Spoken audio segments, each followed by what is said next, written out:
Queridos e queridas, Deus é bom em todo tempo. Vamos fazer de novo. Deus é bom em todo tempo. Ele é bom e a sua bondade dura para sempre. E a bondade do Senhor que nos faz poder chegar diante dele, poder estarmos aqui e poder aproveitar da direção dele próprio, do Espírito Santo, para que a gente entenda sempre um pouco mais daquilo que ele quer nos ensinar, daquilo que ele quer fazer em nossas vidas, daquilo que ele quer nos transformar. E hoje, continuando com essas conversas, nessas mensagens sobre as parábolas de Lucas, vamos abrir no capítulo 8. E é uma parábola sobre a candeia.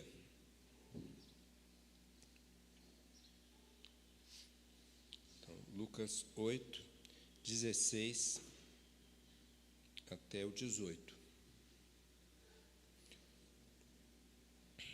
E diz assim: ninguém acende uma candeia e a esconde num jarro ou a coloca debaixo de uma cama. Ao contrário, coloca num lugar apropriado, de modo que os que entram possam ver a luz. Porque não há nada oculto que não venha a ser revelado, e nada escondido que não venha a ser conhecido e trazido à luz. Portanto, considerem atentamente como vocês estão ouvindo. A quem tiver, mais lhe será dado. De quem não tiver, até o que pensa que tem, lhe será tirado. Mais uma vez, Pai Santo, nós estamos diante da Tua palavra, que foi lida, e pedimos o entendimento, através do Teu Espírito Santo, daquilo que o Senhor quer nos ensinar através desse texto, daquilo que o Senhor ensinou àqueles que Te ouviram na primeira vez, e daquilo que o Senhor tem ensinado ao longo das gerações acerca dessa palavra. Que ela seja compreendida, que ela seja assimilada, que ela seja guardada nos nossos corações e principalmente que ela seja colocada em prática para que sejamos cada dia mais parecidos com Teu Filho Jesus. Amém. É uma parábola simples, curta, é muito clara, muito objetiva. Ninguém acende uma candeia, ou ninguém acende uma luz, ninguém acende uma lamparina, não é? Eu acho que, se eu vi em algum filme, alguma imagem assim, uma candeia acesa, mas lamparina acesa eu já vi muito, já dormi à luz da lamparina ali, e é tão bom como uma luz pode iluminar um ambiente, né? Muitas vezes, na minha época de adolescência, eu ia nas férias para a fazenda dos meus avós. E algumas vezes essas fazendas não tinham energia elétrica, em alguns momentos.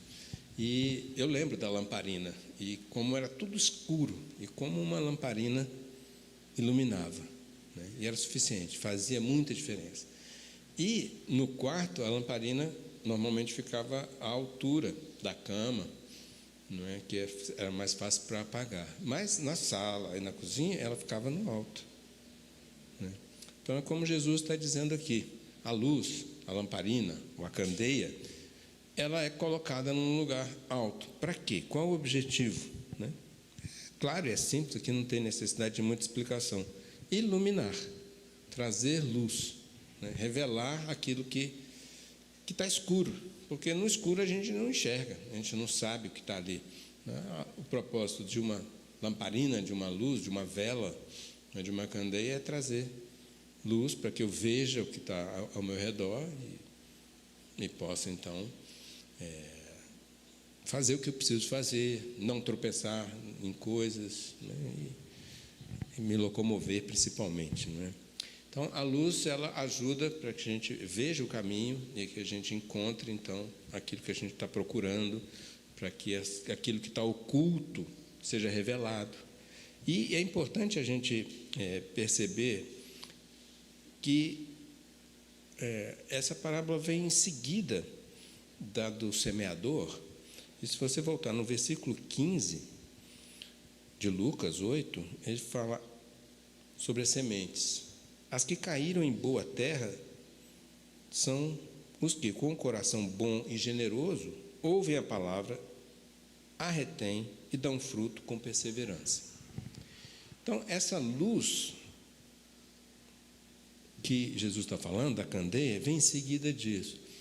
A gente consegue perceber aqui que essa luz da qual Jesus está falando, ela está falando da luz que há em nós, da luz que é como aquela semente, aquelas pessoas que são como aquela semente que deram fruto, que ouviram e guardaram a palavra, que colocaram a palavra no coração, a retiveram e frutificam a partir daquela palavra. Então, essa é a luz que está em nós. É o que Jesus disse no Sermão do Monte, não é? Vocês são a luz do mundo. Vocês são o sal da terra. Luz do mundo. Ou seja, a possibilidade de que através de você, da sua vida, aquilo que está oculto, aquilo que está obscuro, aquilo que está indefinido, que está mal percebido, possa ser de fato visto, compreendido, entendido, né? Trazer luz a alguma coisa tem esse sentido também, de esclarecimento, né? Olha a palavra aí, esclarecimento, claro, né? de luz, de claridade. Então, a luz esclarece. Nós, como luz do mundo, podemos trazer esclarecimento, compreensão, entendimento daquilo que está à nossa volta. Tanta coisa é confusa, tanta coisa é turva, tanta coisa é obscura, mas nós somos a luz do mundo. A gente tem a possibilidade, segundo Jesus, de trazer compreensão, de trazer entendimento, de mostrar. Quando a gente quer ver alguma coisa e separar alguma coisa, quer saber de detalhe, a gente põe uma luz mais forte. A gente põe um spot, uma luzinha mais em cima para observar, que a luz traz essa percepção de tudo.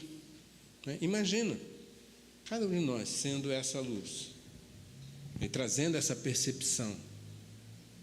É um passo a mais do que simplesmente termos Jesus como a nossa luz. Vê se a gente entende isso aqui. Jesus é a luz do mundo. A gente canta isso, a gente afirma isso. Mas pensa aqui comigo, o que é melhor, né? Apesar que é o que as pessoas mais procuram, é você ter uma proximidade da luz para que tudo seja claro e visível, é como se fosse um poste. Vamos imaginar um poste de luz, né? Então, ali, no raio de ação da luz daquele poste, você vê tudo. Entre um poste e outro pode ter uma área mais escura. Então, perto do poste, você enxerga tudo.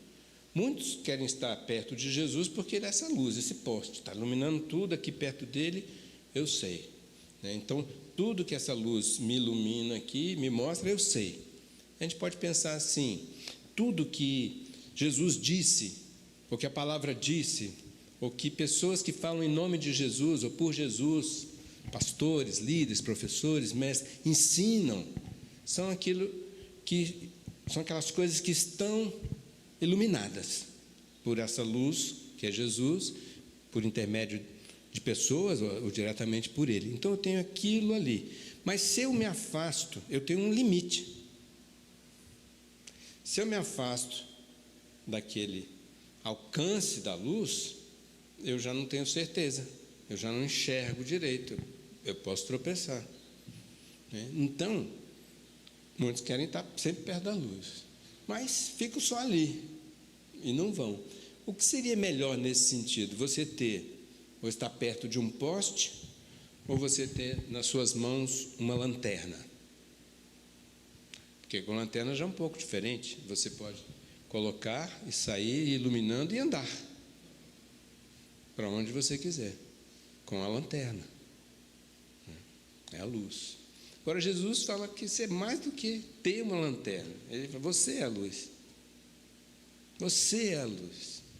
Veja que é um passo além de estar perto de Jesus, de receber a luz dele, e que é até melhor do que ter em mãos uma lanterna que eu posso largar aqui ou pegar de novo, ou que a bateria pode acabar. Mas ser uma luz que por onde eu for eu ilumino. Você passa à frente, porque você começa a trazer luz e conhecimento às coisas que você recebe dele, sempre dele, e vem dele, mas passa a estar em você, e você é chamado para iluminar. Então o que Jesus está dizendo aqui é: vocês são luzes, vocês são candeia. Qual o objetivo da candeia? É iluminar. E como é que eu faço com a candeia? Eu coloco num lugar alto, eu coloco para ser vista. Eu não pego uma candeia e coloco debaixo da cama, debaixo de um balde, escondida num quarto ou dentro de um armário. Ela é para ser vista. Então, Jesus nos chama a isso, a essa postura de luz visível, de não de uma luz guardada. E nos dá essa responsabilidade de trazer luz a essas questões. E algumas questões você mesmo é chamado a tomar essa responsabilidade. Lembra que numa passagem tem dois irmãos discutindo, arguindo, acerca de uma herança, uma coisa assim, e chegam para Jesus e pedem uma direção, um conselho, uma palavra, uma decisão. Vocês lembram o que Jesus falou para eles? Ele falou: quem me colocou como autoridade ou juiz sobre vocês? Decidam vocês mesmos o que é justo. Então, veja que aquele que é iluminado por Jesus, aquele que é a boa semente, que guardou a palavra no coração, que frutificou, que andou com Jesus, que tem Jesus em si, tem a possibilidade de definir, de decidir, de falar: isso aqui está certo, isso aqui está errado, por aquilo que já foi revelado pela luz de Jesus, por aquilo que já está ao alcance dele, e pode não estar ao alcance do outro. Então, aquela dependência total de Jesus para decidir: posso fazer isso ou não posso fazer isso? É uma dependência, vamos dizer, de maturidade, ainda infantil, de quem está crescendo.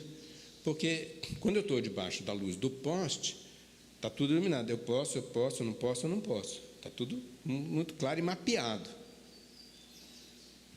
E quando não tem isso ali mapeado, uma coisa nova, ou quando eu saio de perto do poste, ou seja, quando eu não estou perto de um líder, de um pastor, de um professor, ou de alguém, ou de ouvir Jesus me dizendo, como é que eu faço? Um profeta, não é? Como é que eu faço? Mas Jesus está dizendo: você mesmo pode decidir, você mesmo pode encontrar essa luz, porque ela está em você. E à medida que você mostrar, apontar isso, enxergar isso, você aprende e você ensina. Então, é um passo à frente, para que você caminhe com segurança. E principalmente, a intenção, nesse caso da candeia, não é ela própria. A intenção e o propósito de uma candeia são os outros. É trazer luz para os outros. Esse é o chamado de Jesus. Quando Jesus fala que nós somos a luz do mundo, o sal da terra, ele está não só nos concedendo um privilégio, mostrando: olha que coisa maravilhosa vocês têm, mas ao mesmo tempo está nos dando uma responsabilidade. Iluminem, salguem, perfumem o mundo, o bom perfume de Cristo. Ele nos chama para isso. Então, não há menor sentido de você pegar uma luz e escondê-la, ou não deixar que ela seja o que ela realmente é. Porque ele continua dizendo aqui, ele fala: porque não há nada oculto que não venha a ser revelado, e nada escondido que não venha a ser conhecido e trazido à luz. Quer dizer, a presença dessa luz revela todas as coisas. Tem um propósito.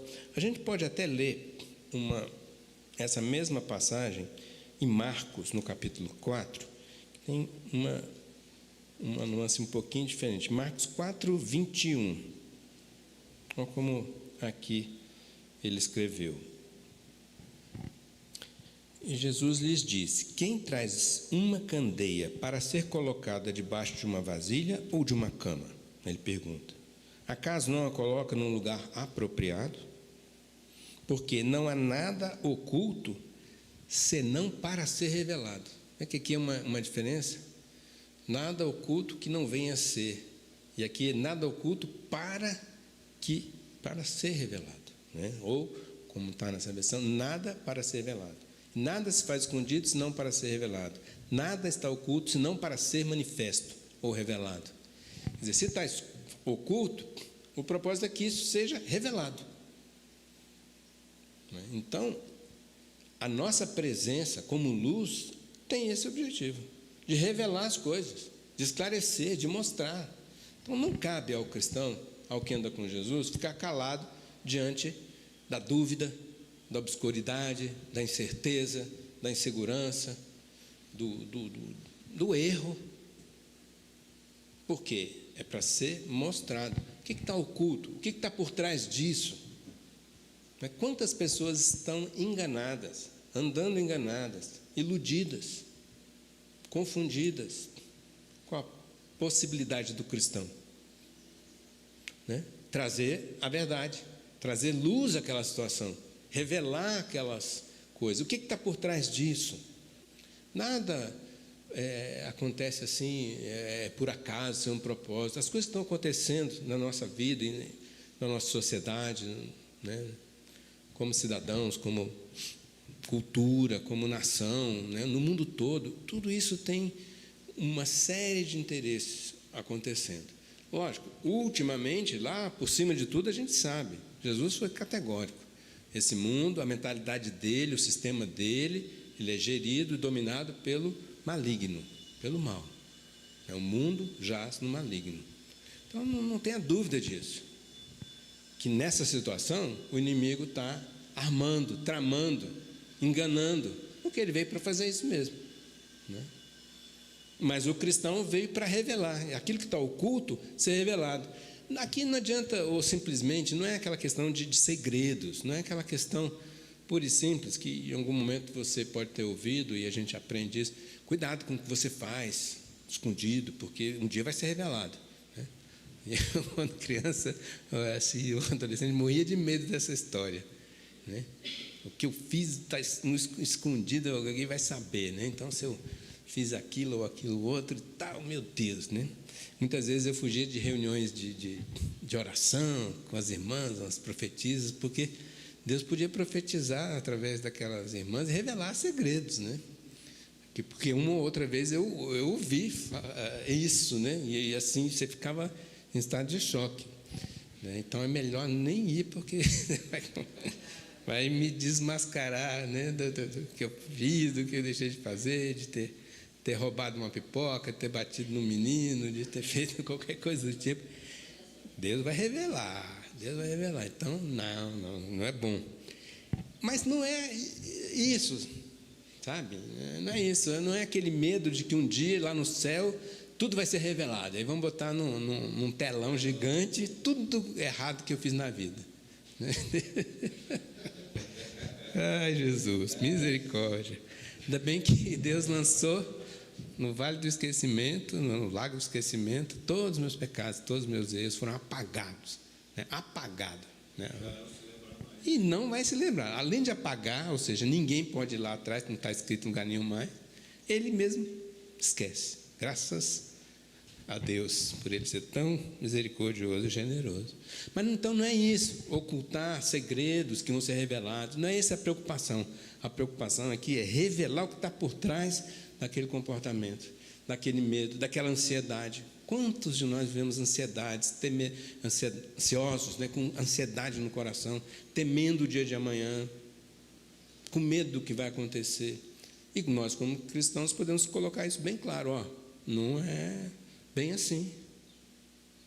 Tem coisas aqui por trás, entenda isso, perceba isso, sai desse engano, sai desse erro. Esse erro, essa forma de pensar, está complicando a sua vida. E ele também diz que, para que a gente tenha esse cuidado, ele no versículo 18, né, voltando a Lucas, no versículo 18 ele fala: portanto, então por essa razão, qual razão?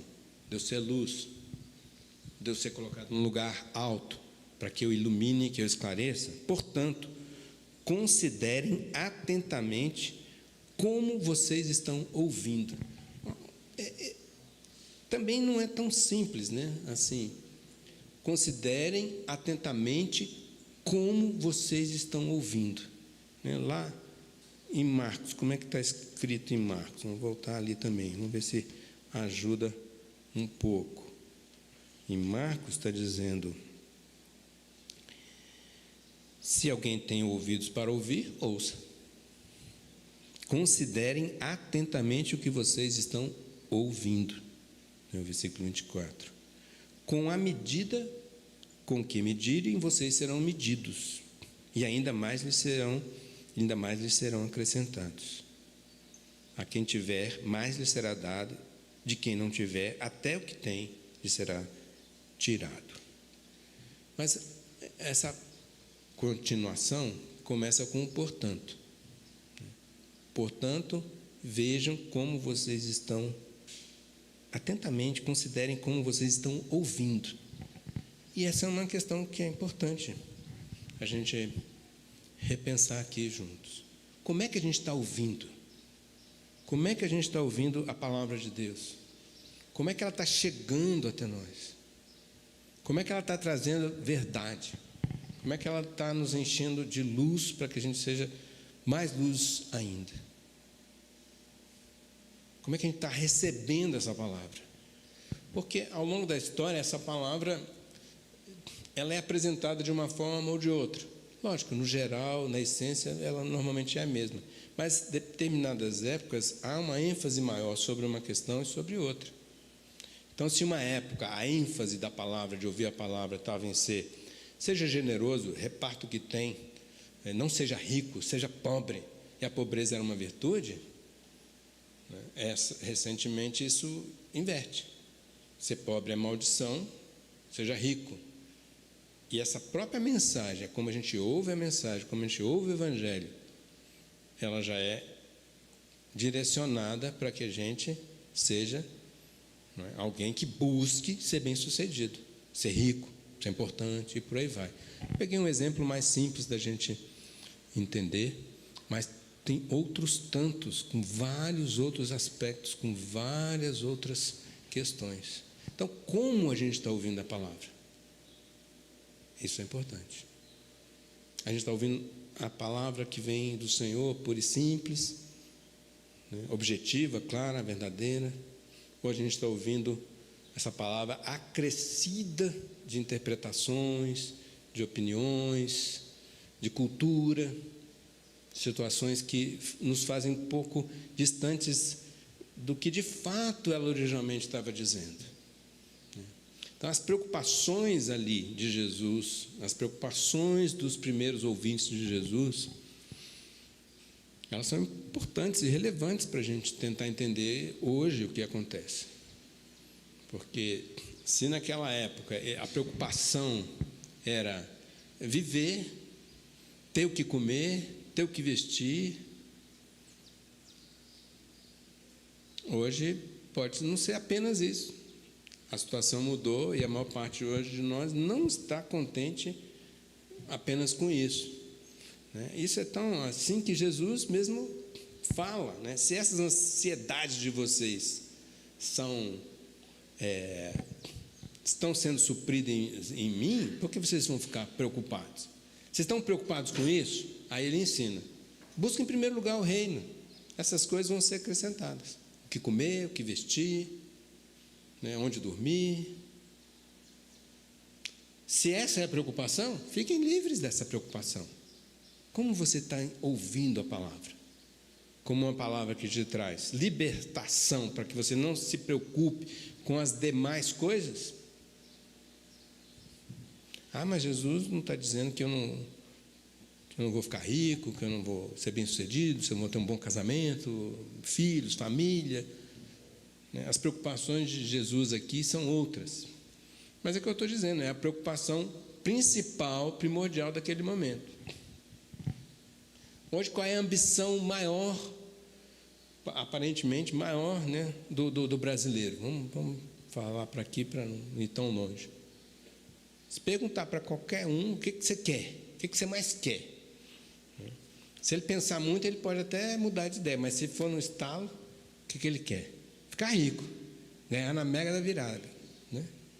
Ficar milionário. Quem que nega isso? Eu quero ficar rico. Não tem um que vai negar, não quero não.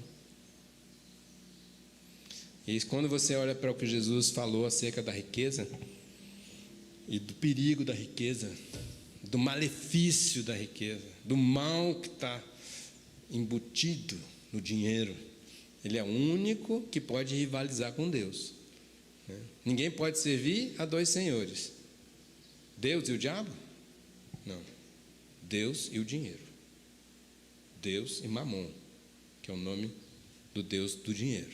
Claro que o inimigo está por trás, mas não é diretamente o inimigo, é o dinheiro.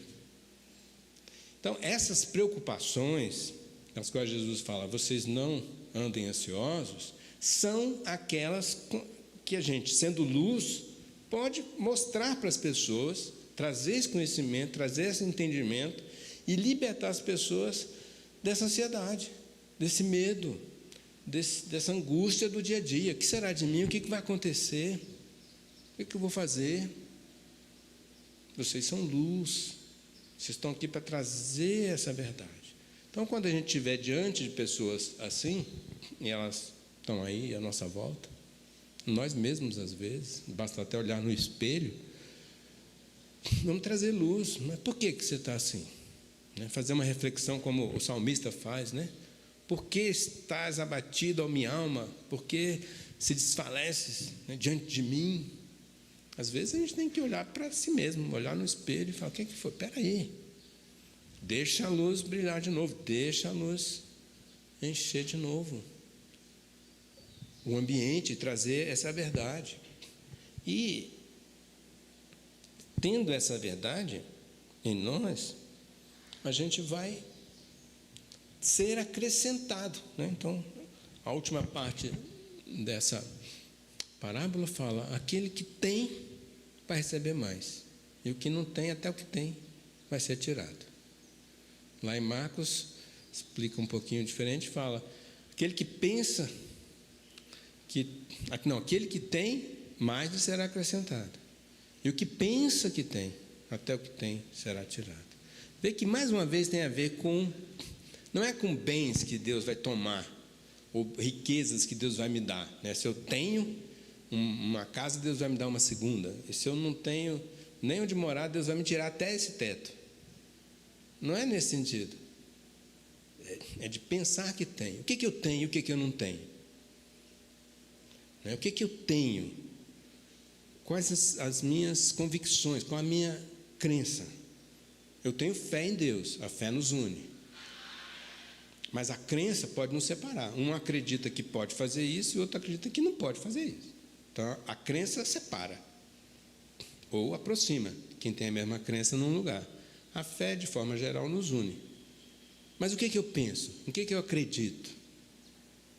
Então, se eu acredito que Deus é bom, é generoso, que Deus está cuidando de tudo, que eu não preciso ficar preocupado com o dia de amanhã, porque eu vou ter com o que comer, vestir, dormir e viver, o que acontece? Você passa a viver num estado de espírito, num ânimo maravilhoso, muito melhor do que quem está angustiado. E aí, o que acontece com quem está assim? Ele vive melhor. Se ele vive melhor, né, ele se relaciona melhor, ele trabalha melhor, ele produz mais e ele ganha mais. Não só materialmente, mas ele ganha também emocionalmente, porque vê as coisas prosperarem, vê as pessoas ao seu lado serem abençoadas. Então, aquilo que ele tem, mais lhe será acrescentado. Se já tem alegria de estar num bom relacionamento, isso melhora. se ele está bem estabelecido, estabilizado na vida, isso melhora. Então, o que tem vai ser melhorado. Aquela confiança em Deus que está cuidando, está abençoando, está tratando, ele percebe aquilo acontecendo e se multiplicando, e ele vê aquilo melhorado. Agora, aquele que pensa que tem. Então, ele pensa que a segurança dele não está na promessa de Deus e no cuidado de Deus. Está no objeto, no material, no dinheiro, naquilo. Então, ele pensa que tem uma segurança. Mas aquilo que ele tem pode ser tirado. Aquilo que ele tem pode falhar em algum momento. E pode não ter. Aí o que ele pensava que tinha, a segurança, a paz, a tranquilidade, não tem mais. Aí passa para desespero, né? Para angústia. Pior o estado fica. Então aquele que pensa que tem, e quando ele descobre a verdade, que aquilo que ele pensa que daria a ele paz e segurança, nada traz, como é que ele vai ficar? O louco lá que... Um dos loucos, né, que Jesus fala, louco, amanhã pedirão a sua alma. E o que tens? Para quem será? Aquele que juntou toda a colheita dele, ele colocou num silo, num celeiro grandão e falou, agora descansa. Você tem bastante para aproveitar a vida. Quando ele percebeu que não tinha nada, até o que ele tinha, ele perdeu. Assim pode ser. E tem sido com muitas pessoas. E nós, como cristãos, mais uma vez, luz, candeia, temos a possibilidade de mostrar, de trazer luz para essas pessoas que andam angustiadas, que andam como autômatos, né, como robôs. Acorda de manhã, faz a mesma coisa o dia inteiro, à noite deita e vai, correndo atrás de alguma coisa. Angustiado, ansioso, com medo, preocupado. E é tanta coisa que nos faz ficar assim, porque é esse estado de emocional, esse estado de vida, ele é muito favorável para quem tem uma mensagem de falar assim, eu sei resolver o seu problema, basta você comprar, basta você consumir, basta você ter. Então veja que por trás há uma indústria toda de consumo, de fazer você consumir para você aplacar, acalmar essa angústia, essa inquietação dentro de você. Então há um propósito, há um sistema por trás dessas coisas. E isso que Jesus veio quebrar. Não se preocupa com isso não. Eu vou resolver. E esse estado mental nosso, esse entendimento, nos habilita a viver do jeito correto. Jesus não ensinou para ninguém que, então não vou fazer nada, tudo eu vou ter. Vou ver igual passarinho. Mas passarinho trabalha. Ele não fica lá quietinho, recebendo na boca, não. Isso é só quando ele está no ninho. Chega um momento que a mãe, às vezes, até empurra ele do ninho. Vai embora. Ele voa, aprende a voar e vai embora. E aí ele vai ter que ir atrás. Está ali disponível, não falta, mas ele tem que ir atrás. Então, e Jesus fala, né, que o trabalhador é digno do seu salário. Há provérbios lá, da sabedoria, né, fala que a gente tem que trabalhar. Vai ter com a formiga, o preguiçoso, por exemplo, um dos chamados, né, de sabedoria. Então, não é isso que eu estou falando. Nós estamos falando de você estar firme, consciente, esclarecido, em paz, não ansioso, para fazer o que tem que ser feito. E também, a partir disso, trazer luz aos que não estão nessa situação. Em outras palavras, é trazer Jesus para essas vidas. Mas Jesus pode ser apresentado e trazido a essas vidas de muitas formas. Para quem não sabe nada, tem uma forma. Para quem já é cristão e anda com a gente, há outras formas de falar. Outras coisas que precisam ser esclarecidas.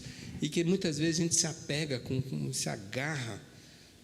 Por isso que Jesus está falando aqui. Atentem, como vocês estão ouvindo? Qual é a mensagem? Qual é a mensagem? Tanta coisa é dita e a gente fica preocupado com tanta coisa e busca tanta coisa. Será que a gente está correndo em vão? Ou a gente está prosseguindo para o alvo, seguindo Jesus, olhando para Ele, né? O William mencionou aqui um trecho daquela canção, face a face, eu quero ver, quero estar, para entender, para compreender o amor dele que está em mim. Olha, aqui tem duas coisas opostas. A face de Deus que está fora de mim, e que eu quero, e o amor de Deus que eu também quero, que eu quero conhecer, experimentar, que está dentro de mim, né? E isso reflete, esse é um reflexo do que Jesus ensina, porque Ele está em nós, Ele habita em nós, é a luz que está em nós, essa luz é amor. Esses gestos, esses atos são atos de amor, quando eu esclareço, quando eu ilumino, quando eu mostro, quando eu aponto, quando eu aconselho, está lá. Mas talvez a forma da gente juntar as duas coisas, os dois desejos, né, que o autor daquela canção fez, ou seja, ao mesmo tempo eu vejo a face de Deus, estou vendo Ele aqui, e ao mesmo tempo eu descubro aquele amor dele que está em mim, que é existente, no momento em que eu me aproximo de alguém que eu posso tocar, como o William falou. Não, isso é uma coisa mais tangível, né? Eu quero abraçar Deus, quero ver a face dele, quero abraçá-lo, estar com ele ali. Jesus diz que isso é possível no momento em que eu olho para pessoas e vejo nessas pessoas Ele, né? Mateus 25, ali no final, você tem uma lista de pessoas às quais você pode estar junto, estar perto, e fazendo isso você está fazendo para Ele, ou você está vendo Ele. Quem faz alguma dessas coisas a algum desses está fazendo a mim, ele ensina. Então, talvez a gente tenha sido mais ensinado, vamos dizer assim, a buscar a face de Deus da forma como os antigos, antes de Jesus, buscavam a face de Deus, num ser espiritual, num ser longe, num ser distante. Eu quero ver Deus. Ninguém viu Deus. O mais próximo que a gente tem da narrativa bíblica é Moisés, que ouviu e conversou, né? Fala face a face com Deus, mas em outros momentos fala que nem foi assim, porque viu pelas costas. É uma coisa um pouco misteriosa ali, a gente não tem certeza de como é isso. Mas essa ideia de que ver a face de Deus tem a ver com emoção, com choro, com quebrantamento, com reunião de oração, com aquela coisa toda, e um sentimento, uma sensação,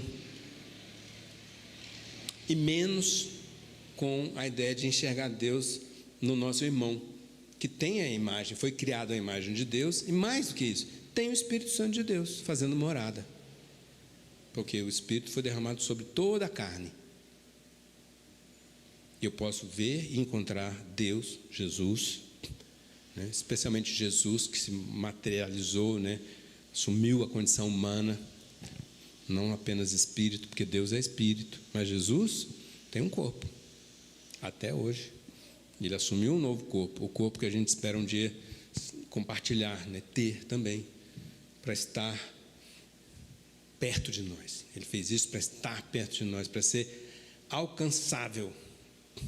Então, eu já tenho dito isso algumas vezes. Se você quer estar perto de Jesus, se você quer ver Jesus, se aproxima das pessoas, de quem está ao seu alcance. E tenta ver nessa pessoa Jesus. Ah, mas é uma pessoa. E as pessoas têm erros, têm defeitos. Sim, eu e você, todos nós temos. Mas essas qualidades estão lá também. Principalmente as qualidades de Jesus, as qualidades inerentes do Espírito Santo que está em nós, as qualidades do amor que habita em nós.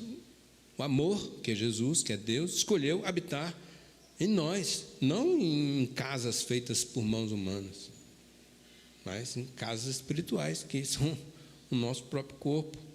Então, queridos, é um chamado a ouvir o que a gente pode ouvir da melhor forma possível, parar de ouvir bobagem, parar de ouvir conversa fiada, tanta coisa sendo ensinada como se fosse bíblica. Você tem a Bíblia para ler. Ela já está em português. Você pode ler em português. É uma interpretação. Mas é uma boa interpretação. Tem muita Bíblia muito bem preparada para isso. Agora, mais do que ter a Bíblia e ela no texto que você entende, você tem a luz. Você é a candeia. E se você deixar essa luz iluminar o que você está lendo, você vai entender. E o seu coração vai ser transformado. Sempre. Porque a palavra de Deus transforma, ela liberta. Mas ela sempre faz isso num processo dinâmico. É um conhecimento dinâmico, ativo. O conhecimento de Deus não é um conhecimento, vamos dizer assim, ocidental, que se eu ler alguma coisa eu sei, eu conheço. Não, é o conhecimento de Deus que Jesus tanto ensina e tanto fala, né? Porque a maior parte dessas parábolas tem sempre referência ao reino de Deus. É um aprendizado prático. O oriental, ele não pode falar que sabe alguma coisa se ele não sabe mesmo, não sabe fazer. Então eu posso, por exemplo, falar: eu sei fazer um bolo.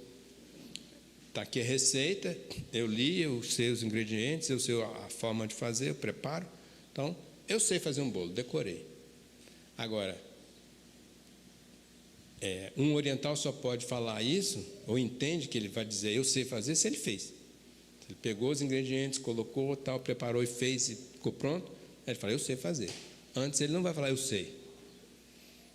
Essa é a ideia de Jesus como nosso professor e mestre. Eu só posso falar, eu sei, se eu pratiquei. Então, eu sei que Deus é amor. Você só vai saber se você amar. Eu sei que Deus é assim, ou assado, faz isso ou aquilo. Eu sei que essa palavra de Jesus é verdadeira. Só de ouvir e não praticar, não. O que Jesus fala sobre isso também lá no final de Mateus, né? Quem ouve essas palavras e não as pratica é semelhante a quem constrói uma casa sobre a areia. Vem o vento, vem a chuva, cai tudo. Mas quem ouve essas palavras, guarda e pratica, esse construiu sobre um sólido fundamento. Vem vento, vem sol, vem chuva, vem o que for, e ele permanece. As obras permanecem. As obras permanecem. Aquilo que a gente faz permanece. Então, queridos, essa é a intenção de Deus. A vontade, no caso aqui de Jesus, quando nos ensina acerca dessa parábola, é que a gente tome essa postura de sermos essa candeia, com tudo aquilo que ele acrescenta para que a gente seja uma candeia que ilumine. Aí, para concluir, vamos lembrar disso. Uma candeia, ela para permanecer acesa, é como uma lamparina. Por que a lamparina permanece acesa? Até quando ela permanece acesa?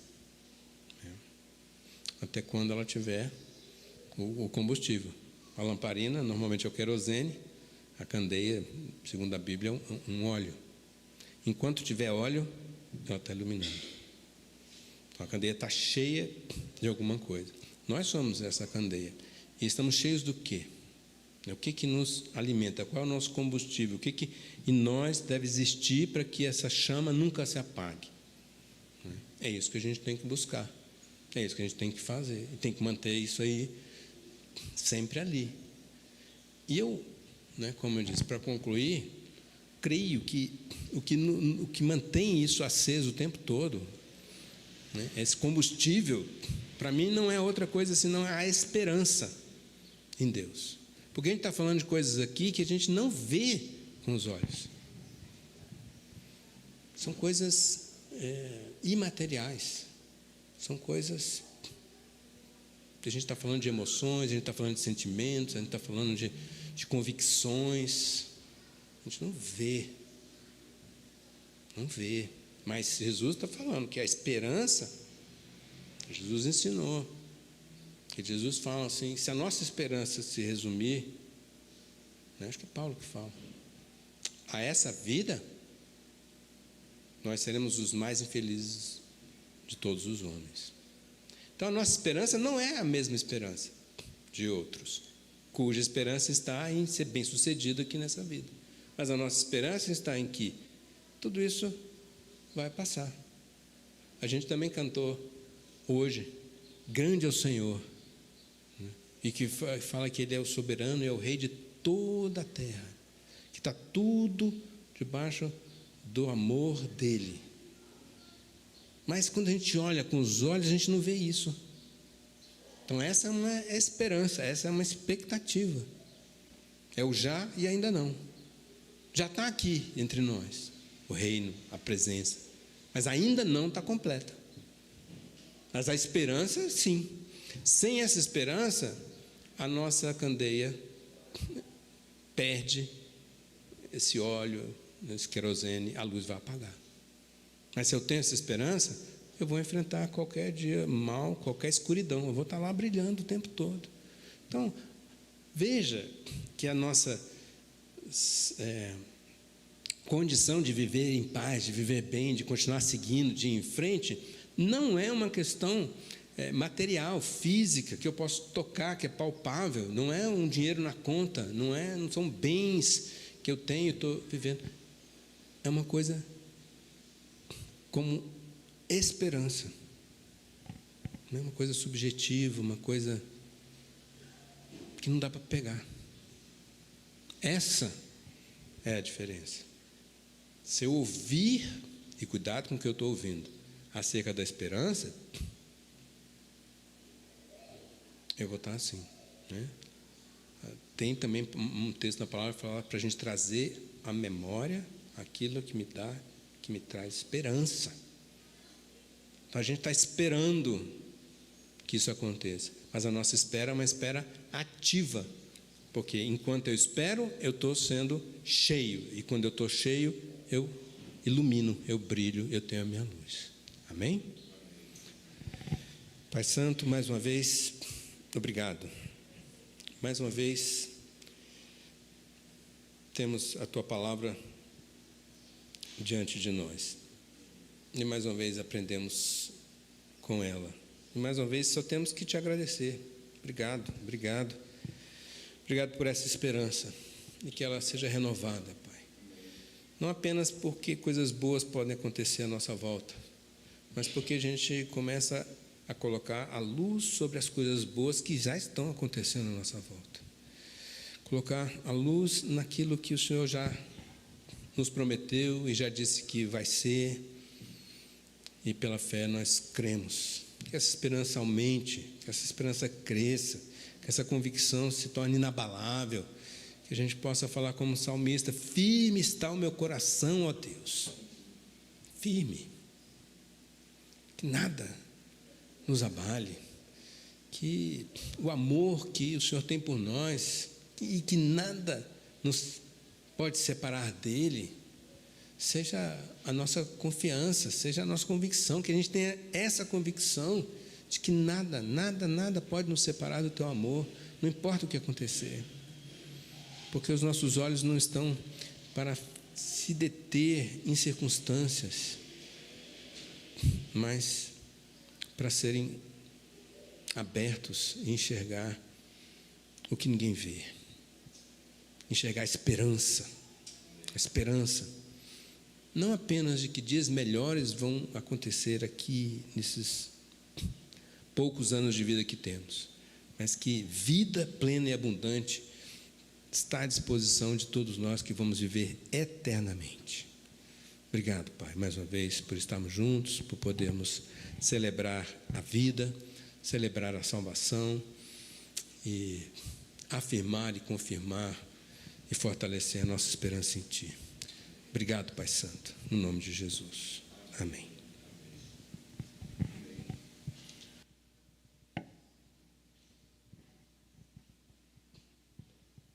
Obrigado.